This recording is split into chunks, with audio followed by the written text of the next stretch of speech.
Okay, welcome to Hybrid Diaries. I am super excited for this guest I have on the show. I am here with the recent seventh place female in the world, Amy Bevilacqua. I got your name right. Yes. Amy, welcome to the show. Thank you so much.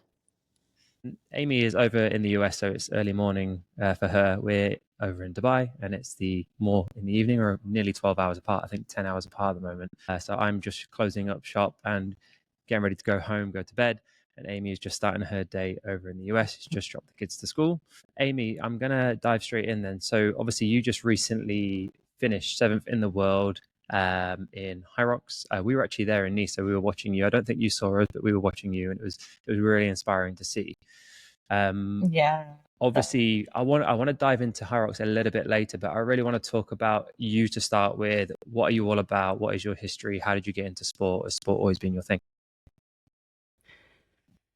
Yeah, no, I could probably talk about this for a long time. I'll try to keep it short. I grew up doing gymnastics as a young girl. Just always wanted to climb on everything and very active. So, and then I did that till about I was a freshman in high school, sophomore in high school, and I was concurrently doing gymnastics, and then I started running cross country and track and field, and ultimately gave up gymnastics for those sports. Ran track and cross country through college. Wasn't extremely talented at that point. I ran Division 3. I enjoyed it, but I wasn't a superstar. I just kept plugging away. And then after college, again, I just got a regular job in New York City.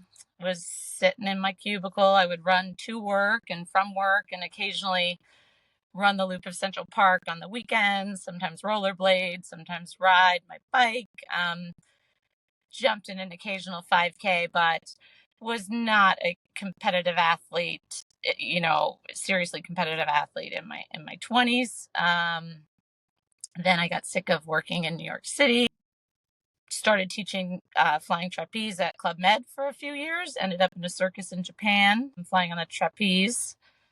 I'd still run though. Like, I always I fell back into running. So I would run just to, get up in the morning, do that, fly in the trapeze for my 2 shows a day. And then, those were kind of my days. And then that evolved. I wanted to come back. By that time it was 2000.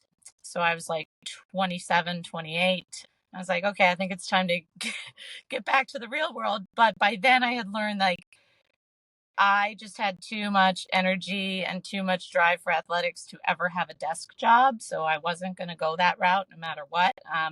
Started coaching at my alma mater high school, assistant coaching, also coaching some gymnastics, reconnected with my future husband. And so from there, and then we started doing triathlon together. So that was where I fell into triathlon. So ultimately, between getting married, having 2 or 3 kids, I got to a professional level in triathlon.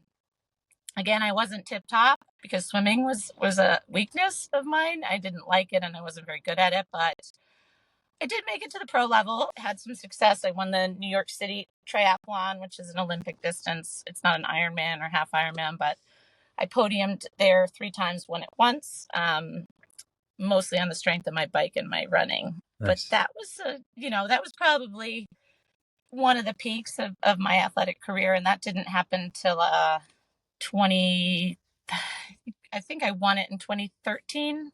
And then I had a surprise baby in 2014 when I was 40. And then I came back to triathlon and podiumed in second place, I think 2017, which was a big deal. That was a big Nice. comeback for me. Then I decided to try a half Ironman. Didn't go so well. Just, the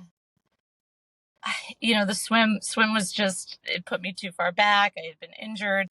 And so I kind of got away from triathlon then and started road cycling because I was always very strong on the bike. So I had some success there. Did a bunch of stage races up in Vermont. Those are like, you ride for 3 or 4 days. Each day is a different event. So that was fun too. And then from there, I got into Spartan racing and obstacle course racing. So I did that for a while. And then that led pretty well into Hyrox. So there you go. Yeah. So talk to me about your Spartan days then, because that's exactly That's what we did here. We got into Spartan, and I think a lot of people did. To be fair, they got into Spartan and obstacle racing, and then the natural progression from that was Hyrox. But talk to me about that. Did you race competitively? Were you up there on the podiums?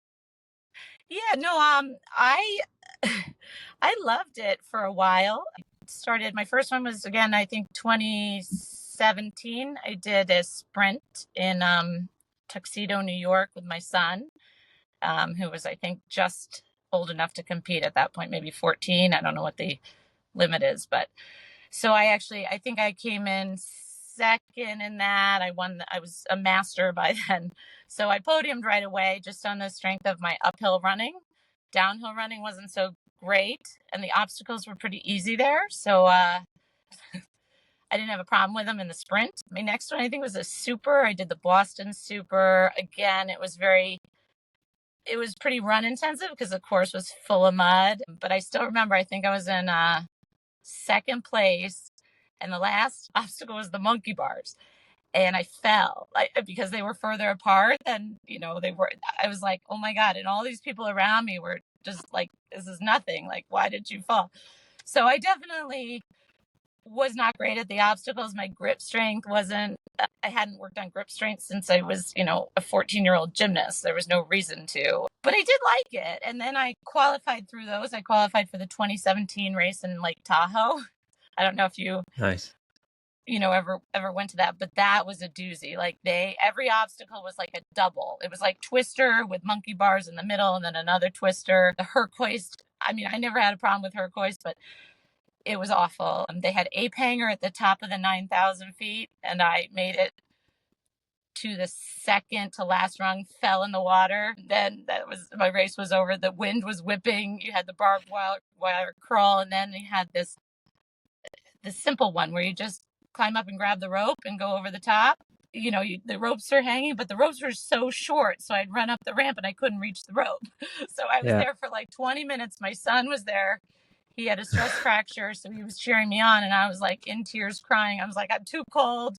I had problems with I had tears in my upper hamstring, my proximal hamstring, so I couldn't really sprint and jump very well. And I'm like, I'm done. I want to take the funicular down. I want to get down. Yeah. And he's like, no, you can do it. You can do it. So I must have tried that obstacle 20 times. And then there was the swim How was at it that falling in one, the so I water? froze. Yeah, that's what I Yeah, was going to so we ask. I know counted. that I think they I did threw that in. 500 some odd burpees that day. It took me forever. So that humbled me, but to the Spartan racing. But I continued and I did podium a few times, I think in New Jersey, maybe on a Sunday. But I just could never get the hang of running fast on the descents killed me. I was getting better at the obstacles, but I didn't like being cold. I didn't like going through if they got rid of the dunk wall, I think I might have lasted a little longer in Spartan. The dunk wall in the fall and the spring races was tough. But it was, Yeah. I mean, I like Spartan. Our family took a trip out to Utah 2022. The whole family did the Utah race out there. Some of us did the sprint, some of the super. I did the beast with my older son. He was like 18, 19 by then. So Hyrox, when I read about Hyrox in a magazine, that's how I found out about it. I was like, oh, this is cool because like it's so climate controlled. I'm not going to have to get wet. I mean, it might be a little hot, a little cooler, but like I don't have to pack like, when I was cycling and triathlon, you have to pack like 2 bikes and all your stuff. And it's just, there's so much to remember, so much logistics. For Hyrox, you just show up, in your jog bra and your Cycling and shorts. triathlon can get expensive as well, right? All the gear, the bikes, the helmets, the shoes, Yeah, no, by the time everything. you get everything there, not that Hyrox is cheap with all the travel, but at least it's something I could do by myself. I didn't need my husband and my whole family to come because he, he dealt with all my bike stuff. If I get a flat tire, if you have to adjust the gears after every 10 miles on the bikes. Nice. I was just like, well, Hyrox, I'll just sign up and go, try it out. When was your first Hyrox? I was New York City, June of 2023. So a little over a year ago. A year. And then fast forward 12 months and you're seventh in the world. How's that feel? Yeah, that was I didn't I don't know what my goals were going into it. I mean, I was definitely pleased with how the season went and surprised. So, yeah. Was there obviously which race did you qualify for Nice? Was it in Stockholm or am I wrong? No, I had a terrible race in Stockholm. I had COVID right before I left. So I qualified in Anaheim at the last chance qualifier. Nice. So, Congrats. That must yeah. have felt good. It So it was did. all in. I wasn't even going to go, but then I was a spot away in DC and I was like, I probably should go give it a shot. That's how they get So, you. yeah. Well, I was like, I'll go to NEAT 50 to 54 age group and, hopefully win that. But then I was like, well, if I could do this, I should try for it. So, Yeah. yeah. Speaking of, so you are the world record holder for your age group, right? I am. Yes. That's in the pro division. And what is that time? If you know. I know it was I believe 103.49 Nice. in Anaheim. It's impressive. Yeah. It wasn't long ago that sort of time would have made you the world champion, right? Yeah, but I think, courses have changed, sleds have gotten a little faster. But yeah, I think the competition's just growing. That's the main thing. Yeah. And I don't know how long that time's going to last. I'm sure you've heard about the new qualifying system and Yeah.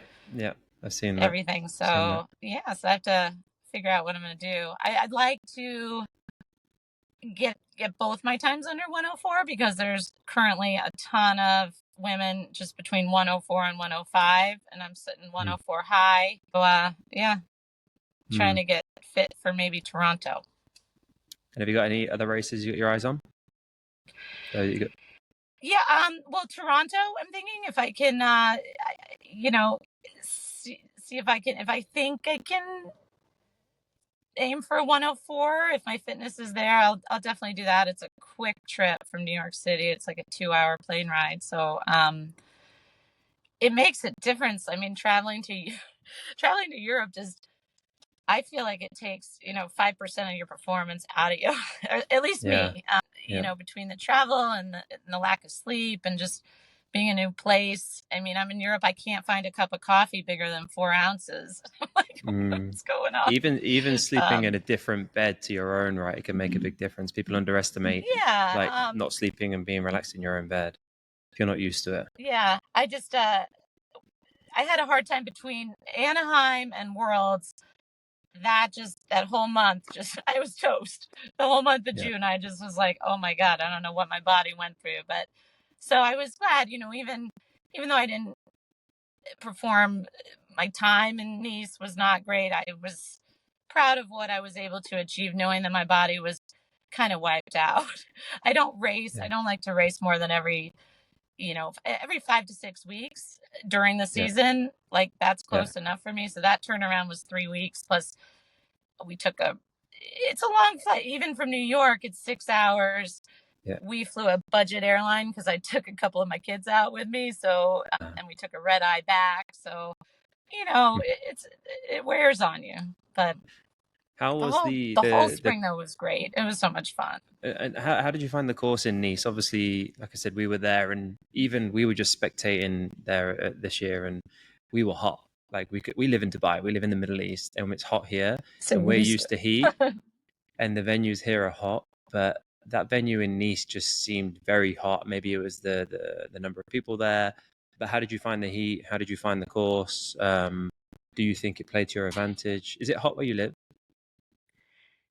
No, by then it was still cool. Now in the summertime it gets humid, kind of humid, sticky hot, but it's not hot like it is where you are. But I knew Friday night, I think, was the peak of the heat because I went on Saturday and it felt a little cooler. Now I could have been imagining it, but it was hot.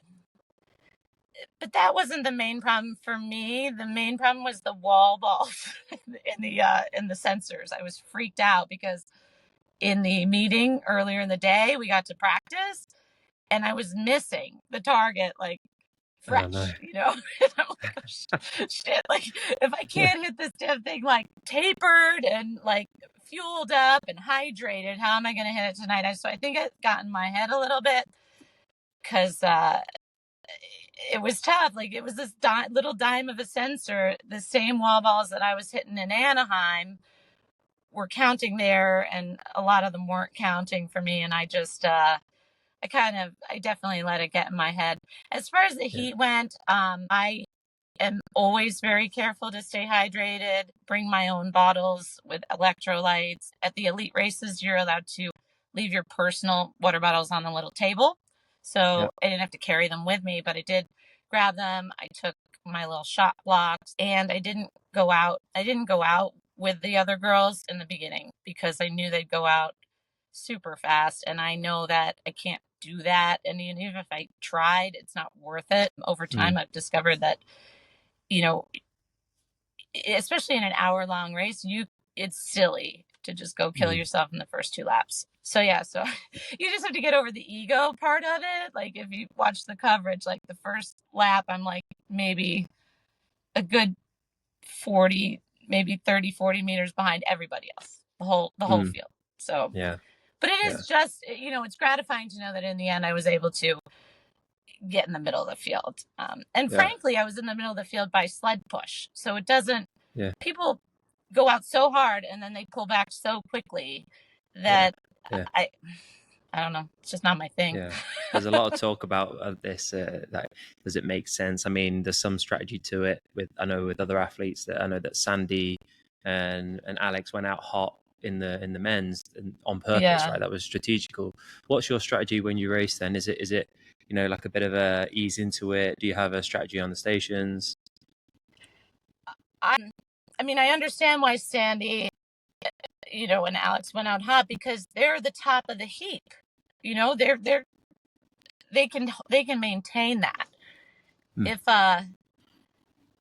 so to say, to see Megan and Lauren, they're probably going out hard for them, but to see, those of us who are running an average of 15 to 20 seconds slower per K, going out with Megan Lauren, who are already going out hot, it means these people like me, if I were to go out with Megan Lauren, I'm way over the limit. I know that I can't run as fast as them. I know their 5K times. I know, maybe maybe 10 years ago, I could run a 17:35K, but I can't right now. So, there's not going to be a miracle happening because you stayed with them for the first 2 laps. It just doesn't work that way in endurance sports. So I think you have to accept that. And if by some reason you are feeling great, there's like a lot of laps to catch up. There's a lot of time left. So I'd rather discover that I'm feeling really good after the first K or the second K and then make up ground rather than discover that I went out like an idiot. And just feel like crap the rest of the time. I want to enjoy the race on some level. That's why I'm doing the sport, basically. Like, I don't want to feel like junk the whole time. So, yeah. So and maybe I don't think I go out too hard. I think I run a steady pace. And if I could run faster, I would run faster toward the end. So, yeah, I go out pretty conservatively.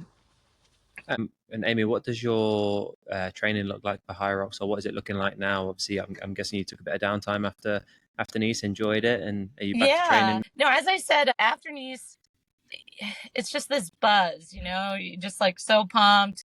Social media, which I never was on until I started doing Hyrox. Like I set up my Instagram account probably last June, and I was like, I should put some pictures from the past. So I just posted a whole bunch of stuff, and I was like, because I always like tease my kids for being on it and being addicted, and then I'm like, I think I'm kind of addicted now too. But so there's this giant buzz, and I came home, and I'm like, I'm gonna take a week off, and then I'm gonna get right back into it, And the week off, I actually was like itching to do stuff, and I was like, so I didn't exactly take a week off, but then once like the buzz started to wear off, I just hit the wall. Like I just couldn't keep my eyes open. I'd be at the, I made a bunch of doctors and dentist appointments for me and my kids, and I'd be at the waiting room, like my head would be like nodding. Like I'd be like, whoa. So I Yeah. was just toast. So then I think the mental, the mental fatigue, the physical fatigue hit in. And basically for June, the month of June, I'm just going to do what I feel like doing. I was doing some yard work, my, just doing whatever I felt like, if I wanted to go ride my bike, if I wanted to run.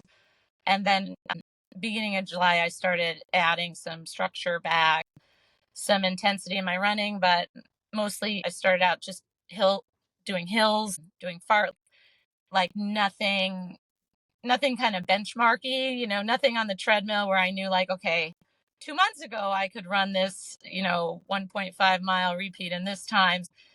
Yeah, so I'm building back up. I did have a pretty good month of July, and just this week I started doing some regular traditional speed workouts. Yeah, because I'm eyeing Toronto, so I'm like, well, got to get going. So I'm hoping the fitness kind of carried over, and we'll see. I've been doing wall balls all along because I'm just horrible at them. So I figured I can't really stop. I don't deserve a vacation from wall balls. But other than that, yeah, I took it pretty easy. Do you do much Hyrox like style training, or do you mainly focus on the separate, like say, disciplines? Do you focus more like certain workouts will just be running and then certain workouts will just be strength, or and then closer to racing, do you kind of like combine the two and get more specific, or what's your philosophy with your Yeah, training? I mean, I came up until a year ago. I was purely, aside from a little bit the Spartan races, I would do some strength for. I'd work on my pull-ups for the Olympus, or I'd dead hang. But prior to that, I was like running and cycling. That was it. Like I didn't do anything else. No strength work in the gym, no traditional weightlifting. Especially when the kids were younger, because I didn't have the time. I'd have like an hour and a half window, and I wanted to get my endurance training in, my intervals, my long bikes, my long runs. So that was all I did. So coming into Hyrox, it's hard to just switch all of a sudden and be like, okay, I'm not going to do my endurance run this day. I'm just going to do a strength workout in the gym, which I have like no idea what I'm doing. I have to go and ask my sons for help. I had never done a back squat until a couple months ago, and I don't think I've done one since. But anyway, Still sore. no, I just don't. It's not my thing. I like body weight stuff. I guess they call it, what is the word for it? Metcon. I'm still like Mm. not up on the lingo. Is that like when you do like a set of thrusters and then you go do some burpees or something like that? Yeah, And maybe stands into, for metabolic conditioning, right? yeah, it's like a Your CrossFit thing, right? Yeah, I mean, what is Metcon? Tell me. well, it's pretty much it came from CrossFit, but there's a lot of talk, there's a lot of crossover right at the moment in terms of what's a Hyrox workout and what's a CrossFit workout. I'm seeing through social media people, CrossFit gyms, especially out here, they're a CrossFit gym. They'll put out a Hyrox workout, and it's the same as a CrossFit workout. They just put wall balls in it, you know. So there's a lot of there is a lot of crossover, but my argument would be Hyrox workout has a lot more running because, as we know, half of the race is running, Yeah. at least, plus your endurance on the ergs. So yeah, I think what I'm getting at is do you with your training at the moment, do you still include like Hyrox movements like burpee broad jumps? Do you have access to a sled, or do you just try and keep your volume in, your endurance on the runs, and then do you just get a little bit specific? Do simulations? Do you do simulations? Have you ever done a simulation, or do you just use your race as a test? Yes, I'll answer. We'll go back. I do include the Hyrox movements because they were new to me. So I'm like, I have to, for me, I think that's an effective dose because I had done nothing before. So, you know, burpees actually made me sore when I started doing them. And lunges, the first time I tried walking lunges, my butt was sore for like 5 days, and I didn't even the appropriate weight on my shoulders. So yet during July, so much, like, as I said, I kind of did what I wanted, except for I did do wall balls. Right. So for example, like yesterday I went and it was mainly a run workout. So I did 3 sets. I wanted to touch on like a tempo/threshold pace, and then some aerobic VO2 max, and then a little bit of speed. So I got on the treadmill. My first set was like 1.2 miles at threshold, and then I did 0.6 miles at VO2 max speed, which is 5K-ish speed, and then 0.3 miles as fast as I could go, which was not very fast because I haven't run speed in a long time. And then after that set, I got off and I did a sled push and a sled pull. And then I got on Nice. and did another set, slightly, I did kind of a ladder. So it was like 1 mile, 0.5, 0.25, but I'm touching on all those paces. Got off, sled push, sled pull, got right back on, did last set, sled push, sled pull, and I set everything up so I could quickly get off and on. So it was 90% running, but I did throw that other stuff in there, which I think I enjoy doing. And I think it's effective. I think people have to remember that the race is mostly running, which is why I think I was able to succeed with such a little, not a lot of background in the strength stuff, because it is such a high proportion of endurance. I do have some natural strength, so that helped me. But so yeah, that'll be a workout. So stuff like that. Sometimes I'll just do circuits, like 30 minutes. The other day I did 30 minutes with 4 different stations, like ski erg, wall balls.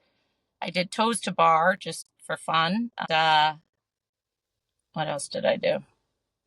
Maybe, I don't remember. But round and round for 30 minutes. What do they call that? An AMRAP? Yeah. Another An term. AMRAP. Or I'll ride my bike. I do a lot of biking, just to keep my, a lot of the zone 2 stuff I'll do on the bike, whereas the quality work I'll do on the run. But then sometimes I'll do, 20 minutes on the bike, and then I'll get off and do a set on the ski erg, and then I'll get back on the bike for another 15 minutes and then get off and do some intervals on the rower. So I like to keep it fresh. I just do that. Burpee broad jumps. I do have to, I think I'm pretty good with the burpee part now. My jumps aren't so great. So I'll go out. I actually have a competition going with my 9-year-old daughter. I have a hill in my front yard, and we go from the driveway up to the tire swing that's hanging. And it takes me, so far my record is 42 broad jumps. And I don't wait too long. Like, I try to keep them moving. She can do it in 38. Amazing. So, which is, I think, pretty good training, because I think 40 or so is about the average number of burpees that people do in a Hyrox. I don't know if you've ever counted, but I heard that on like Rock's Life or something. And I've counted myself at the gyms. So I was like, and that kills my legs. I'm like, how does she jump so far? Kids are just made of something else, like rubber. They just bounce. I'm like, and she's tiny, like, but so yeah, I just kind of try to shake it up in season. I make sure that I'm doing my runs are the main focus of the structured stuff. I try to get a long run. I'm not the best at doing my long run all the times, but I do spend a lot of time on the bike, and I get speed work, hill work, threshold work in on a rotating basis. I'm not going to say I do something every Tuesday, Thursday, and Saturday. It usually spreads out a little more, so that I have 2 recovery days, maybe 3, in between harder efforts. And I do simulations. I've done, I think I've only done 3, maybe. I did one before my first ever race. I did another one and another one. I did one about 6 weeks after Anaheim, between Anaheim and DC. I think I did one. So right, okay. And I think they're good. I don't think they translate directly to obviously the time you're going to get, but it does allow, if you do the same sim, you can see your progress as long as you're doing the same sim in the same gym. Like, my gym doesn't have a ski erg. I have one at home. So when I do the sim at the gym, I just sort of put a resistance band and, fake it for 4 minutes or the Yeah. approximate amount of time and go Yeah. from there. So it's not exactly the same, but as long as you do the same thing each time. Yeah, exactly. So it's repeatable, right? That was my Yeah. next question actually about your training. So you mentioned you got a ski at home, and you mentioned treadmill a little while ago. Do you do most of your quality like speed sessions using the treadmill, or do you mix it up between indoors and outdoors? Are you equipped with that at home? Are you always in at the gym? How's it look for you? I do.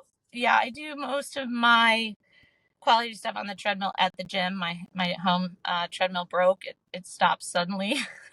Oh, So you're running like 9 miles an hour, it'll just stop. So I don't want to go on that. My husband's tried to fix it 3 times, but it doesn't work. So I prefer the treadmill. I like going to the track. Well, I don't like it. I actually hate it. I find it intimidating. It reminds me of like being in college and high school when I was much faster and it was so much easier to run fast. But I like going to the track for short intervals, like yeah, 400s, 300s, 200, that kind of stuff where you just get up on your toes. I usually don't even wear my watch when I do that. And I try to just run like I'm being chased by a bear because I think like when you get older, people don't run like that. Everything's paced out, everything's, yeah, and because it gets really like my top end speed has just plummeted, but I can still run at threshold or at VO2 max. Like that hasn't fallen off, but I think it will. The less top end speed, the harder the other speeds feel. yeah, So I feel exactly. like every 2 weeks or so, I should go just do pure speed at the track. During the school year, it's difficult because they don't allow people on the track during the school day. So you have to All right. kind of futz with that, which is silly. So in an ideal world, I would go to the track for speed. I like doing my longer intervals on the treadmill just because I just have a problem running like 1 kilometers, 1 miles on the track. I don't like it. Yeah, yeah, I don't know why I like the treadmill better. Some people hate it. yeah, yeah, yeah. I I also don't like mind the it. fact that it's sort of I can set the time and then I have to just stay on there. And I don't Yeah, have to think yeah, about slowing down because I'm on the track. I'm like, am I slowing down? I'm constantly looking at your watch. I just, you set it to like 10.0 and you're like, okay, I got to hang in there for 2 miles. Here we yeah, go. So it's yeah, I also, yeah, so mostly treadmill, I'd say. yeah. Hills too. I, I do, I'm a big fan of hill repeats. So I get on these treadmills down in my gym, they go up to 30%. So I'll nice. do really slow, high hill repeats. And I think they help a lot with, lunges, sled push, maybe wall balls, You're hoping, maybe. praying. Amy, you mentioned your kids, and you mentioned your daughter, your son, your this, that. Am I right in saying you've got 5 kids? I do. Yeah. You Yeah. do. And how old are They, they all? the oldest is, he just turned 21 in May. And then, Bear with me. hold on. Do they are All they right. getting We get, involved, or is he getting involved in Hyrox? I know you said that he came to Spartan and stuff like that. Are they getting involved? He's old enough to do Hyrox, right? Bear with me. It's just muted. I'm not sure if you can hear me still. Are you there? Can you hear me? Sorry, can you repeat that? I didn't no, hear I it. said, It well, muted. my 19-year-old keeps calling me probably because I'm parked in his spot in our driveway because the house was too loud. So I couldn't do this inside. It's okay. So anyway, the kids, I've done so many different sports that they've found their own sports amidst all sort of seeing me, my husband, everybody. My oldest is a mountain biker. My 19-year-old is a weightlifter. He, traditional weightlifting, goes to the gym 5 days a week, knows all this stuff that I probably should know how to do. He does push, he does pull, he does leg day. He No. takes his supplements. So he does that. And then my 15-year-old actually mentioned having some interest in maybe doing a Hyrox with me when he turns 16. So I'm thinking maybe New York next year because he'll be 16 in April. My 17-year-old daughter used to come with me to Spartan races. She's kind of doing her own thing. She's back into gymnastics. She's hanging out with her friends. She doesn't want to hang out with me. My 9-year-old, however, did I have a Instagram post of her she wore my outfit from one of the majors, and she did a We saw Hyrox in the this. yard. Yeah. Yeah. So We saw my wife was going to ask about that actually. yeah, no, she's like, I think more than the rest of them, like, because there was a gap between my fourth and my fifth child of like 6 years. So she spends more time with me alone than any of the four of them did one on one, if that makes any sense, because they were all kind Yeah, of like yeah, yeah, a clump. And yeah. then, so then they sort of moved on from hanging out with mommy, and she hung out with me. It was like mommy and Natalie are hanging out. So I'd be like, okay, well, I want to get a workout in. So I'd go down to the garage, and she'd be like, well, what's my workout? And I'd be like, oh, okay, so we got to think of something for her to do. And then the other day I was like, well, how about a Hyrox? She's like, yeah, we'll do a Hyrox. So we had to, you know, we faked it a little bit, but it was pretty good. She had a good time. And then she did another one by herself. She told me, mommy, I did another Hyrox today. I was like, okay, cool. But That's really cool. it's fun. She and I think she'll maybe get into it too. She also does gymnastics and ballet. She's a good runner, but she got turned off on it because like she went through this stage where every 5K she'd get a side stitch. So she's like, I don't want to run those anymore. I was like, all right, well, maybe you'll grow out of it. But it's fun. Like the other day we made up cards, with little like work like pieces of workouts, like 20 burpees or dead hang or 300 meters on the ski, skips up our hill, jumps up the hill, and we made like 40 cards and we put them in a hat, and then we just picked them, and that was the workout. We did it for an hour together, so it was nice. It was fun. That's so cool. Yeah, it's really cool. I was gonna say we have a 10-year-old, and she comes to the track with us on a Monday morning, and it's always like a fine balance between, does she want to do it or does she not? Obviously, we want her to do it, and she's naturally very gifted. Like, she's insane. We entered her into a 3K race, and she won her age group and came like fourth or fifth overall, including adults, in a 3K race. Like, it was amazing.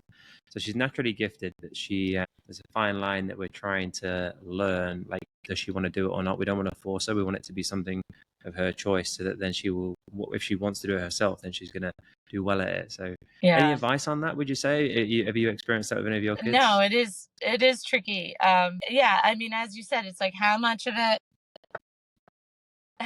is it? He's still wondering why I'm in his parking spot.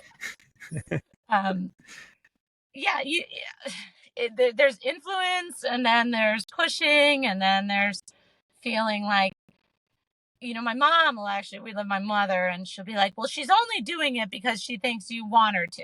And I'm like, well, I don't know. Like, is that true? Is that not true? So no, I'm no expert. But especially with her, I really do try to be careful that she doesn't overdo it, and that you try to keep things fun. But she does definitely fall into, she'll like getting a workout in, like, because I was always very structured, and I work out in the morning and sometimes in the evening, and if she's kind of left to her own devices, she'll go and row, like the other day, a couple months ago, she rode a 5K on the rower. Now she weighs 65 pounds, and she's tiny. It's amazing. It took her, I said, how long did that take you? She's like, 45 minutes. I was like, I can't even sit on the rower for more than 20 minutes, because I had done a 5K and she was watching me. I was like, I just want to see how fast I can row a 5K, just out of curiosity. Yeah. And then I came home from the gym like 2 days later, or the next day, she's like, I did a 5K. I was like, wow. See, she's following in your footsteps. Like you said, right? She went and did a Hyrox as well. This is the same one that did the Hyrox, right? Yes. Yeah. The others, amazing. I think they're definitely more malleable when they're 8, 9, 10, 11, and then they get to be like 15, and they're like, yeah, screw that. But I do think that there's a base, there's a foundation, and even if they steer away for a while, eventually, hopefully, they'll come back to wanting to be fit and everything like that. I mean, even my 17-year-old daughter, it's not at the top of her mind right now. I think her friends and boys and TikTok are more like, up there. But I think we've laid the foundation that if she ever wants to, pursue fitness seriously, she'll know how to do it. It'll be kind of, it'll just be there inside her. I mean, that's what I'm hoping. You mentioned your training a lot then, and obviously you said you don't follow a specific schedule. Do you coach yourself, or do you have a coach? I do. I am self-coached. I've always been self-coached since since college. I had good coaches, good running coaches in high school and college, and I think they really taught me the foundations of endurance training. As far as strength training, I am definitely a beginner. Wouldn't say that I'm very good at that, but and endurance training, there are certain principles that they haven't changed, and I keep up. I listen to podcasts, I read books, and it's slight differences. Like right now, there's more of a focus on thresholds. At one point, there's more of a focus on just, zone two, and then it went to just speed work. But I think all these things, you need to do a little bit of everything. And I do, follow a program, especially in season. Like as I said, I make sure that I check all those boxes.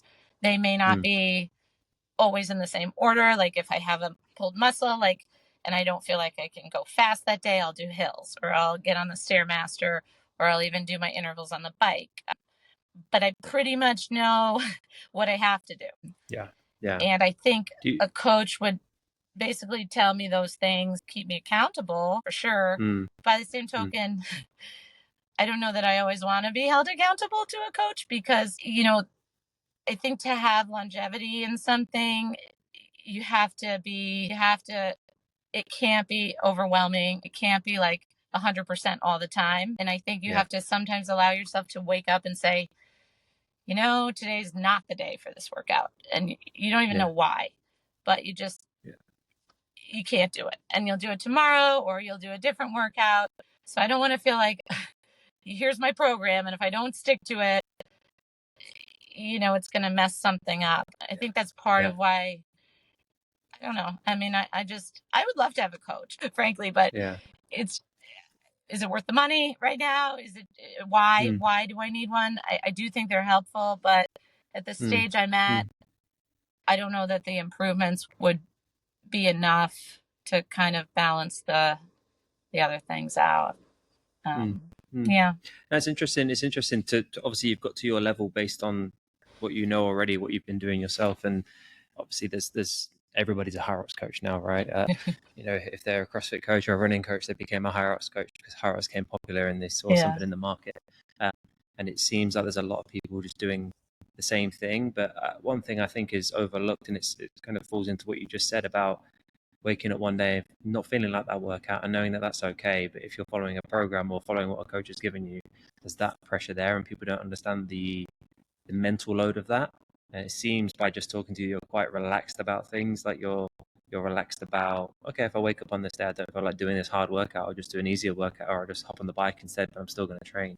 And I think that goes a long way, because a lot of people psychologically can suffer without realizing due to the pressure. And I also think with Hyrox, obviously, even racing, for example, you can go do a race and instantly your results are online and everybody can see them. Yeah. There's even that pressure for some people. So yeah, then I like that a lot. Amy, is there anything else you wanted to chat about? Anything else you wish I'd asked you? Anything else? Do you have any sponsors or anything like that? I believe you should. No. I don't know if I'm the. I'd be happy to entertain the notion of sponsors. I don't know if I'm like the. I don't know if I'm their target market. 50-year-old women. You never know. Yeah, you never know. If you're out there. Yeah, give them a shout out. Reach out to Amy. Yeah, no, I don't. Is there anything else?